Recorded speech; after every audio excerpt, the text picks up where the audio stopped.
Hello everyone and welcome back to the Dungeon Learner's Guide. Today we have our 41st Commander's Guild deck tech, and this one is titled Mom Said It's My Turn on the Xbox. And if you haven't seen this show before, what we are doing is randomly selecting a card, typically from Scryfall.com, but we do have people who suggest videos as well. And then we are working with a budget of $100 or less and building a deck around a theme of the chosen card. Now, before we get into the actual deck tech, I do want to very quickly plug some of our social media accounts. And as always, please do like the video and subscribe to the channel. That helps us grow a lot, and it does mean quite a bit to us. We just recently hit 100 subscribers, so thank you all very much. And then, other than that, if you have suggestions, you can always leave them in the comments on the YouTube videos, but we will also take suggestions over on Twitter, Reddit. You can send us an email. That is where we take suggestions for maybe improvements we can make, but also cards and decks and maybe certain games that you would like to see. We are more than happy to make those work, but let us know and we'll go on from there. And now, with that out of the way, let's take a quick look at our random card of the week, and this time it was a suggested card, suggested by SaltyNSunshine here on YouTube, and the card is the Wretched, and it's 3 black for a 2/5. At end of combat, gain control of all creatures blocking the Wretched as long as you control the Wretched. So whenever our opponents block the Wretched, we take control of their creatures. Now, there were a couple of different ways we could go with this. One of my first thoughts was a Golgari deck that wanted to put a lure on the Wretched so that way people had to block it, we would take all their creatures, but I went a bit of a different route. We're not playing green this week, and instead, for our commander, because this is going to give away our color identity, we are in Grixis. We are playing Marchesa the Black Rose. 1 blue, black, red for a legendary creature, human wizard. 3/3 with Dethrone. So whenever this creature attacks the player with the most life or tied for the most life, you put a +1/+1 counter on it, and other creatures you control have Dethrone. Whenever a creature you control with a +1/+1 counter on it dies, return that card to the battlefield under your control at the beginning of the next end step. Now, the main synergy between this and the Wretched is if the Wretched steals one of our opponent's creatures, we can then try to put a +1/+1 counter on that creature, and since it is under our control, if it dies with Marchesa on the board, we just get it back under our control, but this time permanently. Not in case the Wretched leaves the battlefield, it's just ours now. So that is the main direction we went. We want to steal our opponent's creatures, and then we want to put counters on them and keep them. So obviously that leads us into our themes for the deck, and the first one, as we've already mentioned, stealing people's things. We want to take control of as many of our opponent's creatures as possible. And so to represent that, we have Captivating Crew, which is 3 and a red, for a 4/3 human pirate.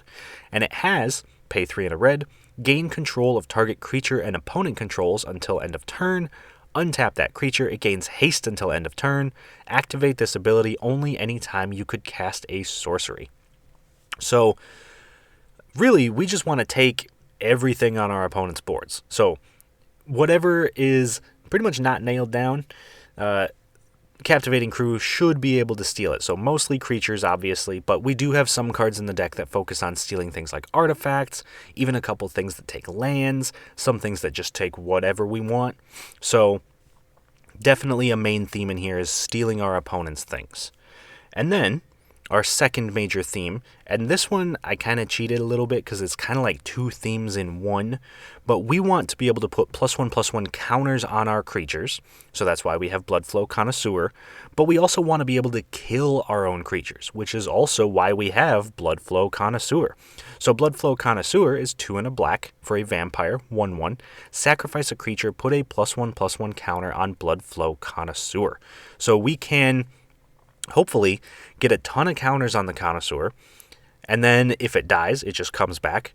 but we can also use it to sacrifice creatures we control that already have +1/+1 counters on them, and that way, no matter what happens, we're able to keep that creature. So if we steal something with Captivating Crew, attack, get the Dethrone trigger, put a counter on it, we can then sacrifice it to Bloodflow Connoisseur and get it back permanently. We don't have to give it back at the end of turn. So that is why Bloodflow Connoisseur kind of hits a couple of different marks for us. It hits the +1/+1 counters and also the sacrificing a creature. And then finally, our last theme is we need things to do with our sacrificed creatures. So that is why we have something like Bastion of Remembrance, which is 2 and a black for an enchantment. When it enters the battlefield, create a 1/1 white human soldier creature token. That's great, make a creature. And whenever a creature you control dies, each opponent loses 1 life and you gain 1 life. So if we're able to sacrifice a creature, each opponent loses a life, we gain a life. If it has a +1/+1 counter on it, it comes back and we can actually sacrifice it again. So with Marchesa on board, each of our creatures can technically trigger Bastion of Remembrance twice, which is an incredibly powerful ability and is going to be very useful to, hopefully, winning with this deck. Now, those are the themes. So obviously we have to take a look at some key cards, some cards that synergize very well that we would love to get on board if possible. And the first of those is going to be Thieving Amalgam, which is 5 black for an ape snake. At the beginning of each opponent's upkeep, you manifest the top card of that player's library, so it becomes a face-down 2/2 creature. And whenever a creature you control but don't own dies, its owner loses 2 life and you gain 2 life. So every time we steal something, if we manage to sacrifice it or if our opponents are forced to block it and kill it, then the owner of the card loses 2 life and we gain 2 life. So if we're able to, say, steal something, put a counter on it, sacrifice it, drain each opponent for 1, because we have like a Bastion of Remembrance on board, drain the owner for 2, it comes back under our control, and then we can do it again, draining the owner for another 2, and each other player for 1. That means that just by sacrificing the 1 creature, we've drained 2 of our opponents for 2, and the last opponent for 6. So that is an incredibly powerful ability, plus it gives us just a free creature every single turn, and steals something every single turn. So Thieving Amalgam, yeah, it's expensive, it's 7 mana, but really it does everything we want to be doing in this deck, and this is a perfect payoff for stealing a ton of things and then just sacrificing them and draining out our opponents. And then, our next key card is Unspeakable Symbol, which is 1 black for an enchantment. You can pay 3 life and put a +1/+1 counter on target creature. Now, it is very difficult to find cards in the Grixis colors that put +1/+1 counters on other creatures. There's quite a few that put them on themselves, but it's not exactly easy to find +1/+1 counter synergies in the Grixis colors. So Unspeakable Symbol is technically free, because we don't have to pay any mana, we just have to pay life, to put counters on creatures. And if we're able to put a counter on something we control but don't own, with Thieving Amalgam on board, we could technically do it, we'll say 10 times for 30 life, but each time it dies, it's draining an opponent for 2. So that could just be a way to kill our final opponent. It could be a way to save things in case someone decides to board wipe. We can just say, nope, we have a counter on everything now. It all comes back, and then we can kind of keep going. So Unspeakable Symbol is perfect for this deck, and it's a great card to include in really any Marchesa deck if you can. And then, finally, our last key card is Gisa Glorious Resurrector. 2 black for a legendary creature human wizard, 4/4. If a creature an opponent controls would die, exile it instead. And at the beginning of your upkeep, put all creature cards exiled with Gisa Glorious Resurrector onto the battlefield under your control. They gain Decayed. So the Decayed really doesn't bother us too much because we're not going to attack unless we can really get the Dethrone trigger with Marchesa. And at that point, we have the actual card, not a token. So we attack, we get the Dethrone trigger, it dies at the end of combat because of Decayed, and because it has the +1/+1 counter on it, it immediately comes back under our control without Decayed. So we can just take everything our opponents control if Geese is on the board, which makes this an incredibly powerful card and can very easily turn the tide into our favor very, very quickly. Now, those are some of our key cards. I do want to very quickly take a look at some cool interactions in the deck, some cards that I think work super well together. And I will be honest, it was kind of difficult to find some cool interactions in here because everything works super well together. So there are a lot of these that could kind of be swapped out for other cards, but I'm mostly going to be using this to highlight some cards that I think are very unique and that some of them just deserve a little bit more play. So the first of which is going to be between the Akroan War and Cunning Rhetoric. So the Akroan War, 3 and a red for an enchantment, saga, and the first chapter says gain control of target creature for as long as the Akroan War remains on the battlefield. Awesome. Chapter 2, until your next turn, creatures your opponents control attack each combat if able. Now, they can attack us, but that's okay. We'll get to that. And then Chapter 3, each tapped creature deals damage to itself equal to its power. So the Akroan War, first off, phenomenal card in this deck because 1, it steals something. That's what we want. And we got 3 turns to put a counter on it and sacrifice it so we can keep it for good. Step 2, it makes all of our opponents attack, which, yeah, we might get attacked, but again, that's okay.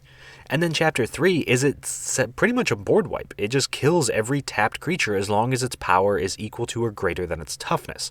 And because the sagas trigger on our draw step, on our turn when it would trigger, our creatures have already untapped, so this doesn't affect any of our creatures. But if we pair that up with Cunning Rhetoric, we'll see why us getting attacked isn't exactly the worst thing to happen. Because Cunning Rhetoric is 2 and a black for an enchantment. Whenever an opponent attacks you and or one or more planeswalkers you control, exile the top card of that player's library. You may play that card for as long as it remains exiled, and you may spend mana as though it were mana of any color to cast it. So, yeah, our opponents have to attack us, we might take some damage, but every time they attack us, we get to steal something from the top of their deck. So this can be incredibly powerful, it can mess with people who have set up the top of their deck, or really it might just persuade people to not attack us. They can attack the other players at the table, so if they see a Cunning Rhetoric, they just might decide to swing somewhere else. So these two together, very useful, very powerful interaction, and I think people have started to notice that Cunning Rhetoric is very good based on the fact that it's over $6 now. So if you're interested in it, you might want to pick up a copy. I have only seen it go up since it was spoiled. But our next cool interaction is Agent of Treachery and Blatant Thievery. So Agent of Treachery, 5 blue for a human rogue, 2/3. When it enters the battlefield, gain control of target permanent. Very important. It's not creature, it's not artifact, it is permanent. We can steal lands, we can steal enchantments, planeswalkers, doesn't matter. It's ours now. And at the beginning of your end step, if you control 3 or more permanents you don't own, you draw 3 cards. Now, that's just what our deck does. So every single end step, we should be drawing 3 cards if we're doing what we want to be doing. And if we pair that up with Blatant Thievery, which is 4 blue for a sorcery, for each opponent gain control of target permanent that player controls. So again, permanent, it can be lands, planeswalkers, artifacts. But if we cast a Blatant Thievery with Agent of Treachery on board, we immediately get control of 3 permanents, provided we have 3 opponents, meaning that we will instantly start triggering Agent of Treachery, instantly drawing 3 cards. And at that point, we've stolen 4 things with these 2 cards combined, we've drawn 3 cards. At that point, I'm not sure what our opponents can really do to stop us, and yeah, this is an expensive pair of cards, 7 mana for each of them, but most likely we won't play them both on one turn unless we get incredibly lucky. They're just a very powerful pair of cards together. And then that is the overall deck tech, but we do have to take a quick look at the price of the deck. And this one came very close to our budget limit, $97.86. And you might have seen going through Agent of Treachery and Cunning Rhetoric, we have a lot of $6 to $7 cards in this deck. And the most expensive one is actually Opposition Agent, which is 2 and a black for a human rogue, 3/2 with flash. You control your opponents while they're searching their libraries, And while an opponent is searching their library, they exile each card they find, and you may play those cards for as long as they remain exiled, and you may spend mana as though it were mana of any color to cast them. So, we're able to just flash this in. If someone tries to search their library, we get to search their library instead and take the thing that they found. So, a phenomenal card. It does exactly what we want, steals things. It is, however, $7.55, so cutting this could bring the deck closer down to $90. And there are a handful of other cards that are, like I said, between $6 and $7 that could also be cut to trim the price down a little bit if you're looking to. But if you have these cards and you're able to slot them in, then by all means, they're very, very powerful. But that is our deck for the week.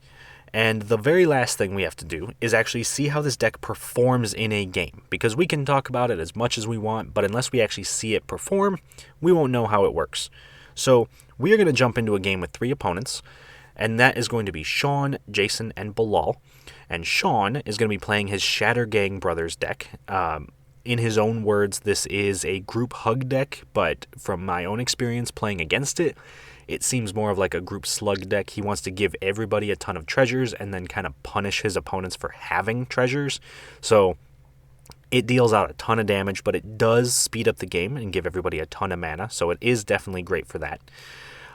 Jason's Wilhelt the Rot Cleaver deck is an upgraded version of the Precon, so it's zombie tribal, and he just wants to make a ton of zombies and kind of stomp over some people. I will be honest, I think out of all of these decks, that's the one that I am most afraid of, because zombies just keep coming back. So if we can steal his things, that's great, but if we have to kill his things, then I would imagine they just keep coming. So got to be a little bit careful for that one. And then finally, we have Bilal's Ayara First of Loch Thwain deck. He has played this deck on the channel before. It is a mono-black, like tokens and drain you and just kind of general like mono-black devotion style stuff. So a lot of the traditional things you'll see with black, you'll see in here. So I'd imagine there's like Sign in Bloods and creatures with 2 to 3 black mana pips in their casting cost. And I think in the long run, that's probably the deck to be more afraid of. But in the short term, I would say it's Wilhelt. Although, granted, with the Shatter Gang Brothers at the table, who knows how many treasures we're going to get and what's going to happen with that. So I am very excited for this game. I think it's going to be tons of fun. And as always, I hope you guys do enjoy it. And I will talk to you all once it's over. At the start of the game, I go first, followed by Shawn, Jason, and then Bilal. On my first turn, I play a Crumbling Necropolis tapped. Shawn plays a Woodland Chasm. Jason plays a Temple of Deceit, scrying 1. Bilal plays a Hagra Brood Pit. I play a Swiftwater Cliffs, gaining a life. And then I decide to ramp by casting Soul Ring, followed up by a Charcoal Diamond. Shawn plays a Mountain and casts Bucknard's Everfull Purse, which can be activated to make treasures and then has to be passed to the person to your right. Jason plays a Command Tower and casts a Tainted Adversary. Bilal plays a Swamp and casts Liquimetal Torque. I play Bloodfell Caves, gaining another life.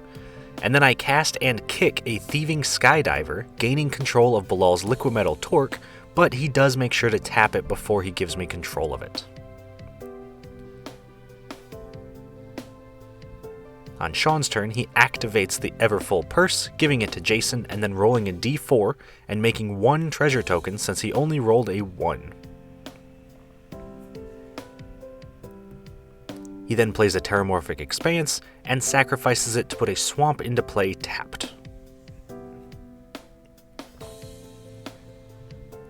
Jason plays a Swamp and then attacks me for 2, putting me back to my starting life total.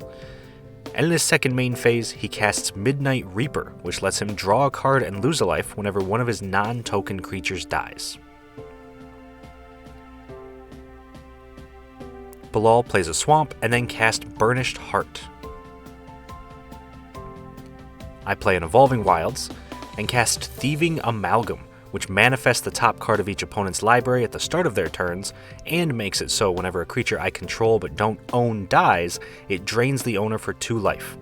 Also, as a quick side note, normally this would not reveal the manifested card, but because we're playing over webcam, we had to reveal the cards. I then move into combat and attack Jason for 2. Then in my second main phase, I sacrifice my Evolving Wilds to put an island into play. In Shawn's upkeep, I manifest a Bloodseeker from his library, and he then plays a swamp, and he casts Prosper Tomebound, gaining a treasure when he casts a card from exile, and allowing him to exile the top card of his library in his end step and cast it until his next turn. When he moves to end step, he immediately triggers Prosper, exiling a Cultivate. In Jason's upkeep, I manifest a swamp from his library, and he then plays an island and casts Undead Warchief, making his zombies cost 1 less and giving them +2/+1, and then he moves to combat, attacking me for 4 with his Tainted Adversary. In Bilal's upkeep, I manifest a Demon of Loathing from his library, and he then plays a Myriad Landscape and passes. I play a swamp and cast my commander, Marchesa the Black Rose. I then attack Bilal for 8 and Shawn for 6, triggering Marchesa and putting +1/+1 counters on all of my creatures that attacked. Bilal then blocks with his Burnished Heart, sacrificing it before damage to put 2 basic lands into play tapped, and then damage happens and Bilal takes 9 while Shawn takes 7.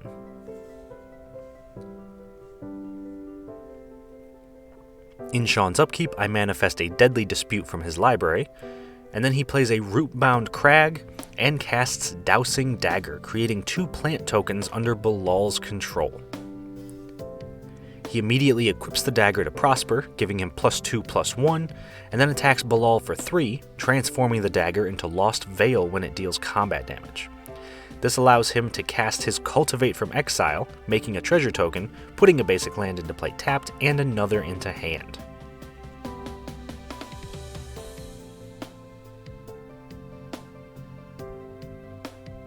After that, he casts an Emissary of Despair, and in his end step, he exiles Fangren Marauder with Prosper.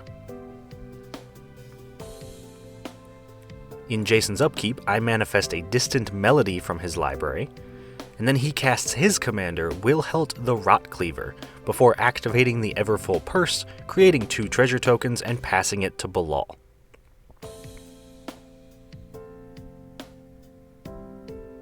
He then moves to combat and attacks Shawn for 5 and Bilal for 4. Bilal decides to block the damage with a plant, but Shawn takes the 5.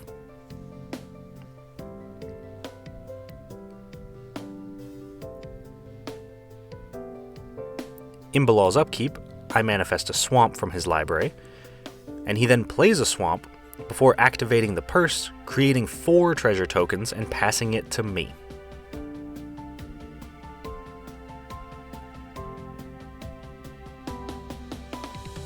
He then casts his commander, Ayara, First of Lochthwain, draining each opponent for 1, and follows that up by casting Gifted Aetherborn, draining each opponent for another 1.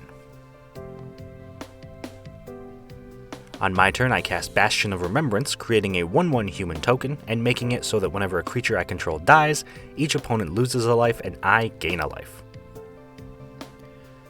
I then attack Jason with everything I've got since he's at the highest life total, and this triggers Marchesa, putting a +1/+1 counter on all of my attacking creatures. Jason decides to block the 2 biggest creatures, only taking 25 damage. Then, since 2 of his creatures die, he draws 2 cards, loses 2 life, and creates a Decayed Zombie token. At the end of turn, Bilal sacrifices his Myriad Landscape to put 2 basic lands into play tapped. In Shawn's upkeep, I manifest a Clackbridge Troll from his library, And he then casts a Genesis Chamber, letting any player make a 1/1 mirror token whenever they have a creature enter play, and casts Fangren Marauder from exile, creating a treasure token, a mirror token, and making it so whenever an artifact goes to the graveyard, he gains 5 life. He also casts a Collector Oof, making another mirror, and making it so that abilities of artifacts can't be activated.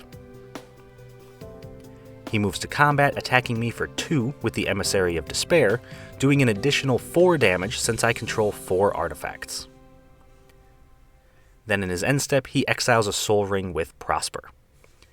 In Jason's upkeep, I manifest an island from his library and make a mirror token. Jason then plays an island and casts Liliana Death's Majesty and activates her -3 ability to return Undead Warchief to the battlefield and make another mirror token.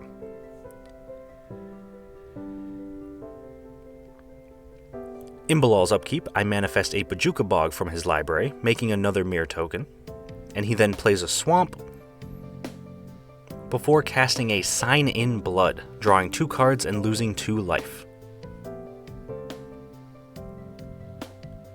After that, he casts Ophiomancer, draining each opponent for 1, making a mirror token, and allowing him to create a snake token in each upkeep if he doesn't already control a snake. Finally, he casts Warlock class and passes.